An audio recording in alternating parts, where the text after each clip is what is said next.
Hello student, स्वागत है आप सभी का हमारी YouTube channel home science diaries में। मैं हूं अंजलि तिवारी और मैं आप सबके लिए लेकर के आई हूं एक बहुत ही महत्वपूर्ण टॉपिक जो कि है टीकाकरण से संबंधित। तो जल्दी जल्दी से आ जाइए सभी, चैनल को लाइक कर दीजिए, सब्सक्राइब कर लीजिए जो भी नए जुड़े हैं, ठीक है, और अपने दोस्तों को भी शेयर कर दीजिए ताकि सभी लोग जुड़ सकें। तो चलिए शुरुआत करेंगे हम अपने टॉपिक की, जो कि है एक बहुत ही इम्पोर्टेंट टॉपिक है टीकाकरण से संबंधित। तो चलिए शुरुआत करेंगे हम। राष्ट्रीय टीकाकरण का अर्थ जान लेते हैं पहले कि क्या है। किसी देश में किसी बीमारी से बचाने के लिए नागरिकों को टीका लगाना, यह एक महत्वपूर्ण सार्वजनिक स्वास्थ्य कार्यक्रम है जो विभिन्न बीमारियों से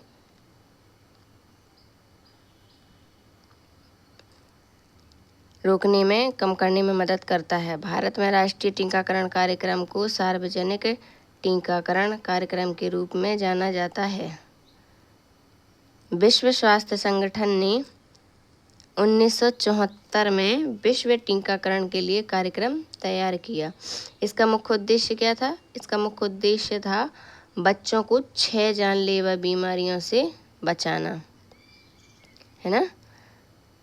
विस्तृत टीकाकरण कार्यक्रम का नाम बदलकर क्या रखा गया? विस्तृत टीकाकरण का नाम बदलकर 1985 में यूनिवर्सल चाइल्ड इम्यूनाइजेशन 1990 रखा गया। और भारत में यूनिवर्सल चाइल्ड इम्यूनाइजेशन कार्यक्रम नवंबर 1985 में श्रीमती इंदिरा गांधी की यादगार में शुरू किया गया था। कब किया गया था? टीकाकरण कार्यक्रम का नाम कब बदला गया था? 1985 में बदला गया था। भारत में चाइल्ड डेवलपमेंट किसकी याद में मनाया जाता है? इंदिरा गांधी की याद में मनाया जाता है। कब? 1985 नवंबर में। 1974 में टीकाकरण कार्यक्रम तैयार किया गया। किसके लिए? शिशुओं के लिए। कितनी बीमारियों के लिए? 6 जानलेवा बीमारी। तो ये सभी यहाँ से आपके क्वेश्चन बनते हैं, तो ये सब आप नोट करते चलिएगा, ठीक है। चलिए आगे बढ़ेंगे। डीपीटी का टीका शिशु को कितनी बीमारियों से बचाता है? 3 बीमारियों से बचाता है ना। 3 बीमारियों से बचाता है। अब देखते हैं टीकाकरण के लाभ क्या हैं। टीकाकरण के लाभ हैं रोगों को रोकना, यानी कि टीके कई संक्रामक रोगों से बचाव प्रदान करते हैं, जिससे बच्चों और वयस्कों में बीमारी और मृत्यु दर कम होती है। दूसरा है सामुदायिक सुरक्षा। सामुदायिक सुरक्षा की भावना भी आती है। जैसे टीकाकरण न केवल व्यक्तिगत स्तर पर बल्कि सामुदायिक स्तर पर भी रोगों के प्रसार को कम करने में मदद मिलती है। नेक्स्ट होगा सार्वजनिक स्वास्थ्य को बढ़ावा देना। तो राष्ट्रीय टीकाकरण कार्यक्रम सार्वजनिक स्वास्थ्य के लिए महत्वपूर्ण होता है। एक स्वस्थ समाज के निर्माण में योगदान देता है। किस स्वास्थ्य के लिए महत्वपूर्ण है और समाज के निर्माण में योगदान देता है। चलिए नेक्स्ट देख लेते हैं। सार्वजनिक स्वास्थ्य को बढ़ावा देना, ये हो गया। भारत का सार्वभौमिक टीकाकरण कार्यक्रम। सार्वभौमिक टीकाकरण कार्यक्रम तो क्या होगा? भारत में सार्वभौमिक टीकाकरण कार्यक्रम के तहत बच्चों को विभिन्न बीमारियों से बचाने के लिए टीके दिए जाते हैं। क्या किया जाता है? बच्चों को बीमारियों से बचाने के लिए टीके दिए जाते हैं। कार्यक्रम का लक्ष्य सभी बच्चों को बीमारियों से बचाने के लिए आवश्यक टीके उपलब्ध कराना होता है। टीकाकरण के लिए एक निर्धारित कार्यक्रम होता है जो बच्चों को विभिन्न बीमारियों से बचाने के लिए आवश्यक टीकों की संख्या और समय निर्धारित करता है। अब टीकाकरण के बारे में कुछ महत्वपूर्ण बातें भी जान लेते हैं। टीकाकरण सुरक्षित और प्रभावी होता है और यह बच्चों को कई बीमारियों से बचाने में मदद करता है। अगर हम जब छोटे होते हैं ना, जब हम शिशु जन्म लेता है तो देखा जाता है सभी माताएं उनको टीके अवश्य लगाए जाते हैं। तो क्यों लगाए जाते हैं? बीमारियों से बचाने के लिए। जो भी गंभीर बीमारियां होती हैं वो ना हो सके, उनको प्रतिरक्षण के रूप में टीका लगाया जाता है। ठीक है, टीकाकरण बच्चों के लिए आवश्यक होता है, इसे समय पर और पूरी तरह से करवाना चाहिए। अगर आप अधूरे टीके लगवाएंगे तो इससे शिशु को हानि हो सकती है, इसलिए समय पर और पूरी तरह से टीके, जितने भी टीके होते हैं वो लगवा देने चाहिए। यदि आपके बच्चे को किसी भी बीमारी के बारे में चिंता है तो आपको डॉक्टर से बात करनी चाहिए। लिए आगे बढ़ेंगे। टीकाकरण की महत्वपूर्ण जानकारी। टीकाकरण के लिए आवश्यक जानकारी के लिए आप अपने स्थानीय स्वास्थ्य केंद्र या डॉक्टर से संपर्क कर सकते हैं। राष्ट्रीय टीकाकरण रोग प्रतिरक्षण तालिका देखेंगे हम, क्या है।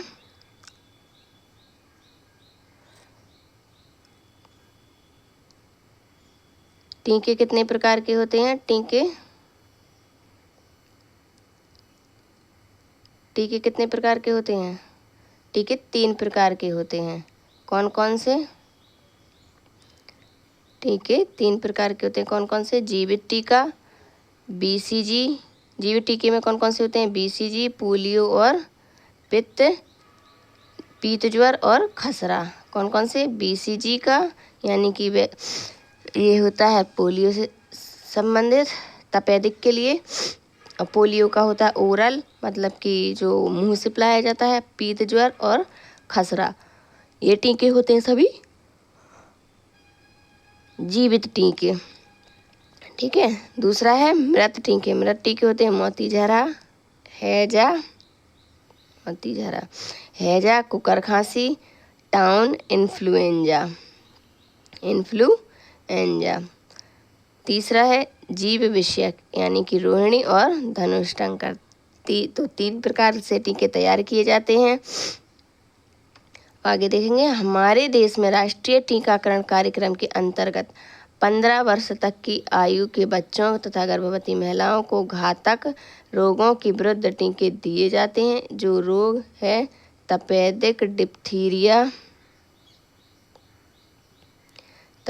डिप्थीरिया, पर्ट्यूसिस, काली खांसी, टेटनस, खसरा, मीजल्स, पोलियो। अगर किसी बच्चे को सही समय पर इन सब रोगों से रक्षा करने वाली वैक्सीनेशंस की पर्याप्त खुराकें देकर रोग प्रतिरक्षक कर दिया जाता है तो भविष्य में से अपंग बीमारियां काफ़ी हद तक बचा रहेगा और बाद में ऐसे बच्चे को टेटनस टॉक्साइड वैक्सीन के अतिरिक्त अन्य वैक्सीनेशन की आवश्यकता नहीं पड़ेगी। क्या नहीं होगी? अन्य वैक्सीनेशन की। अब अगर आपके ये 6 टीके बच्चों को लगाए जाते हैं तो उनको कोई भी एक्स्ट्रा टीके लगाने की ज़रूरत फिर नहीं होती है। राष्ट्रीय टीकाकरण तालिका क्या है? पहली बार गर्भधारण करने पर हर स्त्री को टेटनस टॉक्साइड टीके के 2 टीके लगवाने चाहिए। कौन से? टेटनस टॉक्साइड के 2 टीके लगवाने चाहिए। टीके गर्भावस्था में कभी भी लगवाए जा सकते हैं। हालांकि समय से पहले हो जाने वाले प्रसव तथा गर्भपात को कवर करने के लिए इन्हें गर्भावस्था के शुरू में ही लगवा लेना चाहिए। कब लगवाना चाहिए? शुरू में ही। अगर आपको बीमारियों से बचना है या किसी भी प्रकार की, तो आपको गर्भावस्था की शुरुआत में ही ये टीके लगवा लेने चाहिए टेटनस टॉक्साइड के। लेकिन यह सुनिश्चित करना चाहिए कि दोनों टीकों के बीच में कम से कम 4 से 6 सप्ताह का अंतर होना चाहिए और अगर संभव है तो दूसरा टीका प्रसव होने से 4 सप्ताह पूर्व लगाना चाहिए। कब लगाना चाहिए? 4 सप्ताह पूर्व। 4 सप्ताह पूर्व।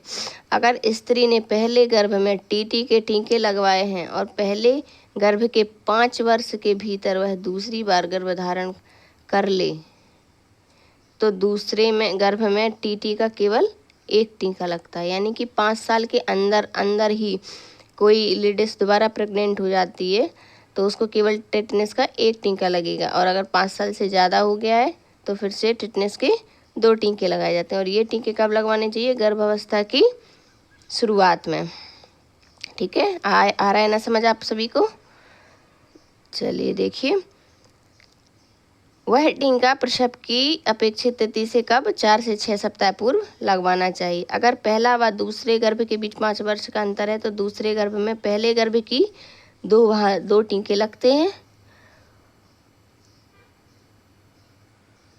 और अगर टीकों का सही रिकॉर्ड उपलब्ध नहीं है, क्या नहीं है, टीकों का सही रिकॉर्ड नहीं है अगर आपके पास, आपने नहीं नोट की, जैसे कि कुछ महिलाएं गांव से संबंधित होती हैं, पढ़ी लिखी नहीं होती हैं, तो नहीं नोट करके रखती हैं, या डॉक्टर ने नोट करना नहीं याद रखा, तो इसके लिए तो आप 2 टीके लगवा लें, चाहे गर्भधारण पहले हो चाहे बाद में हो, है ना।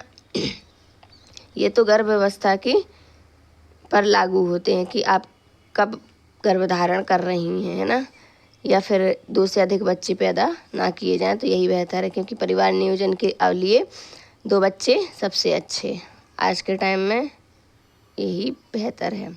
चलिए अब देखेंगे कौन सा टीका शिशु को कब लगाया जाता है। कौन सा टीका शिशु को कब लगाया जाता है? तो बच्चे की आयु, बच्चे का नाम और कौन सी खुराक कब देनी है, ठीक है। तो जन्म के समय कौन सी खुराक दी जाती है? BCG की 1 खुराक दी जाती है और OPV की 1 खुराक दी जाती है। ओरल पोलियो वैक्सीन, है ना, ओरल पोलियो वैक्सीन।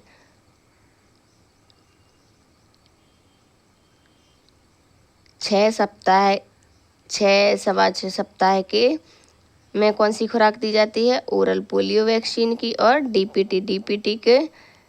DPT का पूरा नाम है डिप्थीरिया पर्ट्यूसिस टेटनस।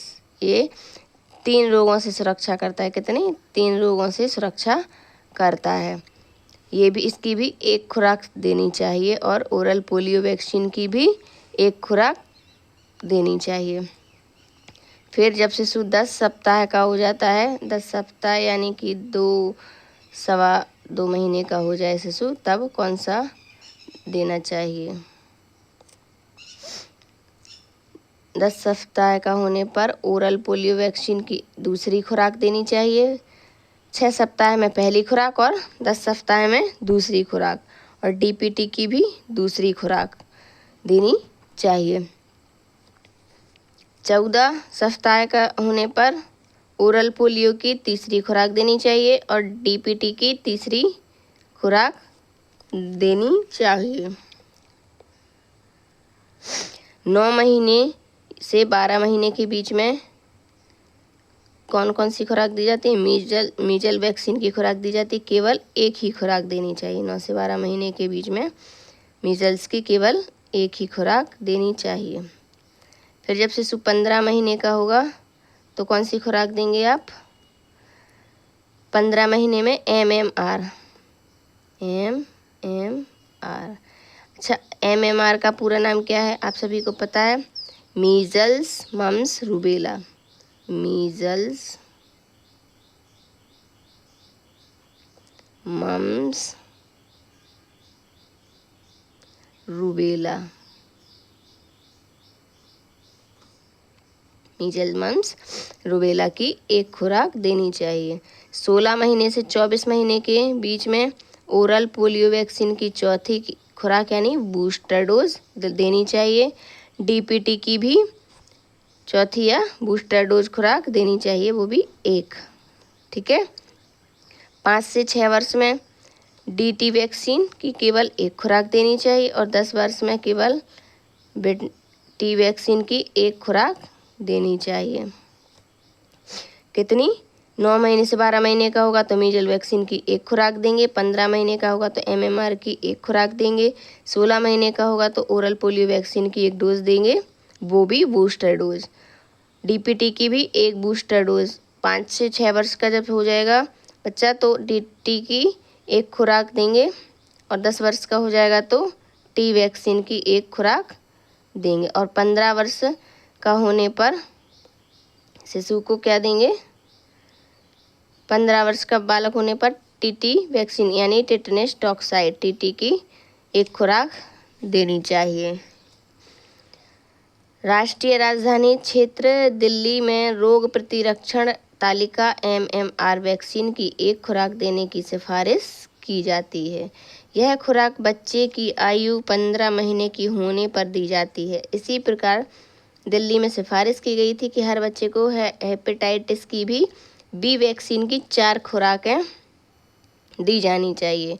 कब कब? जन्म के पहले पहली खुराक BCG वैक्सीन के साथ, 6 सप्ताह पर दूसरी खुराक ओरल पोलियो DPT के साथ, 10 सप्ताह पर तीसरी खुराक ओरल पोलियो वैक्सीन DPT के साथ, 14 सप्ताह में चौथी खुराक देंगे OPV और DPT के साथ। अगर किसी कारणवश जन्म के समय BCG का टीका नहीं दिया जाता है तो बच्चे की आयु 9 महीने होने से पहले